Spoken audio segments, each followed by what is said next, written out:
So what's up mga kapitik? Yes man, yes man. So for today's video, another day and another dive tayo at balik dive na muna tayo. Yan at kaayos ko lang yung yung spare fishing gear ko. Yan, pinicturean ko kasi. At yan, alas 5, pupunta na tayo dun sa spot. Kaya maaga para maaga din ang uwi natin. So yun mga kapitik, let's go. So what's up mga kapitik, dyan dito na tayo sa ating panibagong dive. Dito tayo sa pupunta nating spot sa dati lang rin. Solo dive muna tayo. At si Kuya Titing yung ating dive buddy is may gagawin ngayon na kaya hindi natin siya makakasama.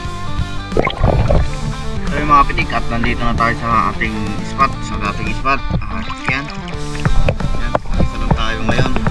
Nabasa natin sa ating spare rubber para makahuli tayo ng pang-ulam at syempre kung bibinasin makahuli rin tayo ng pang-benta para may pang-gasolina tayo pa sa bala. So ayan mga kapitik, at kita-kita kits sa ilalim ng dagat. Yes man, yes man.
At kumahan muna tayo at kung is nagpapag kumahan muna tayo. High tide pa naman, malalim pa sa ilalim, malalim pa banda. Kuha tayo ng dahon ng ito kaya yung bulaklak niya, tapos i-kiss natin dito sa iba.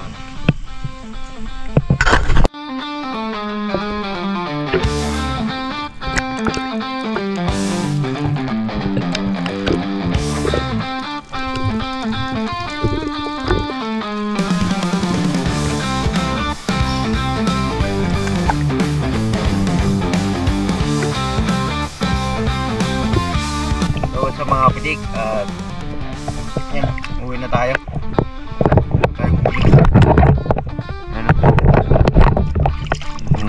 Huli yung ano natin na kasi yung mga nakita naman ako mga gilot, kaso ang ilakbog niya ayaw pati lumapit, kaya wala tayo huli, hindi tayo nakahuli ng pang-ulam. So mga kapitik, at uwi na ako. Mamaya is may practice pa kami para sa Sunday service para bukas. Mga kaptik, kita-kits mamaya.